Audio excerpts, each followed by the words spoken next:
నేను పవన్ కళ్యాణ్ మీద చెప్పు చూపించి మాట్లాడినటువంటి వీడియో నేరం అయితే పవన్ కళ్యాణ్ కూడా మంత్రులకి ముఖ్యమంత్రికి ఉద్దేశించిన మాటలు ఆడిన మాటలు కూడా నేరం కింద పరిగణించాలి. అది కూడా ఇన్సిడెంట్ జరిగింది ఎప్పుడంటే 18వ తారీఖు 10వ నెల 22వ సంవత్సరం.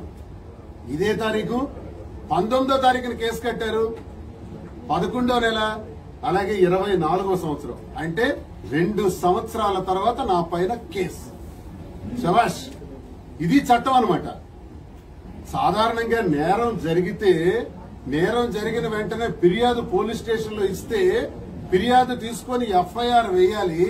ఎఫ్ఐఆర్ వేసిన 24 గంటల్లో కోర్టులో పెట్టాలి. ఇది చట్టం చెప్తుంది. మరి 2 ఏళ్ల క్రితం ఏంటి? 2 ఏళ్ల క్రితం జరిగినటువంటి ఇన్సిడెంట్స్ కి నా మీద కేసు కట్టారు.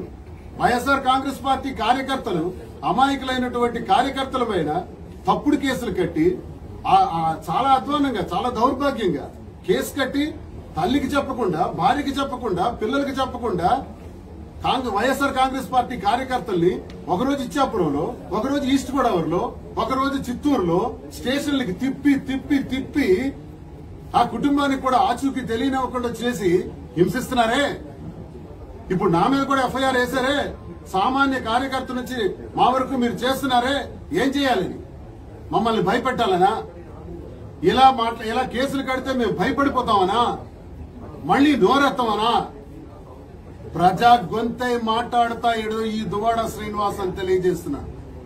కౌన్సిల్లో కానీ, ఒక ఎమ్మెల్సీగా గాని, ఒక వైఎస్ఆర్ కాంగ్రెస్ పార్టీ కార్యకర్తగా గాని ఈ శ్రీకాకుళం జిల్లా నుంచి ఈ ప్రజల తరఫున నా గొంతు వినబడుతూనే ఉంటది, అరుస్తూనే ఉంటది, ప్రశ్నిస్తూనే ఉంటది.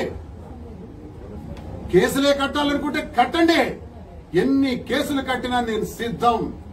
కేసులు కట్టి అరెస్ట్ చేసి భయపెట్టి మమ్మల్ని జైల్లో పెట్టడం ద్వారా మా ప్రజా గొంతుని నొక్కేయాలనుకుంటే ఈ ప్రజా గొంతు డబల్ రెట్టింపు ఉత్సాహంతో ఇంకా మాట్లాడుతుంది.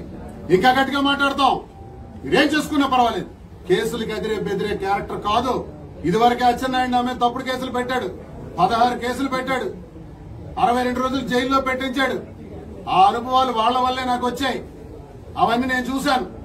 ఇప్పుడు కూడా ఓకే, మీరు కేసులు పెట్టుకుంటే పెట్టుకోండి. జైలు జీవితానికి సిద్ధం. బెదిరేది లేదు, అదిరేది లేదు. జగనన్న తరఫున గట్టిగా మాట్లాడతాను. ప్రజా గొంతై గట్టిగా మాట్లాడతాను. ఈ అదిరింపులు బెదిరింపులు చేసి మీరు మా కార్యకర్తల్ని హింసించాలి, వైఎస్ఆర్ కాంగ్రెస్ పార్టీ నాయకుల్ని హింసించాలి అనుకుంటే నాకు తోచిన వరకు, నా పరిధి మేరకు, నా స్థాయిలో వాళ్ళందరికీ అండగా ఉంటానని కూడా నేను తెలియజేస్తున్నాను. ఇటువంటి దుర్మార్గమైనటువంటి చర్యలతో కాలయాపన చేయాలని, ప్రజలకు ఇచ్చినటువంటి మాటలు ఏది నిలబెట్టుకోకుండా ప్రజలకు మోసం చేయాలని చేస్తున్నటువంటి కూటమి ప్రభుత్వానికి రోజులు దగ్గర పడ్డాయి. ఇదే జగనన్న ఉండుంటే ఈ పాటికే ప్రతి ఒక్క అకౌంట్ లో కూడా 50,000, 60,000 డబ్బులు పడి ఉండేవి. లబ్దిదారులందరూ బాధపడుతున్నారు. నా తమ్ముడు, నా మనవడు, నా అన్న, నా కొడుకు జగనన్నని గెలిపించుకోక తప్పు చేశాం, ఎంత దౌర్భాగ్యమైన పని చేశాం, ఈ దుర్మార్గమైన పార్టీని ఎన్నుకున్నాం, ఈ కూటమిని ఎన్నుకున్నాం, వీళ్ళు నాశనం చేశారే మా బతుకులని ప్రజలు బాధపడుతున్నారు. ఇప్పుడు ఎలక్షన్ పెడితే కొట్టి పడేస్తారు. మీకు వస్తది కదా, 27 రావచ్చు అంటున్నారు. 29 వచ్చినా పర్వాలేదు, 27 వచ్చినా పర్వాలేదు. కొట్టుకుపోతారు. జాగ్రత్త.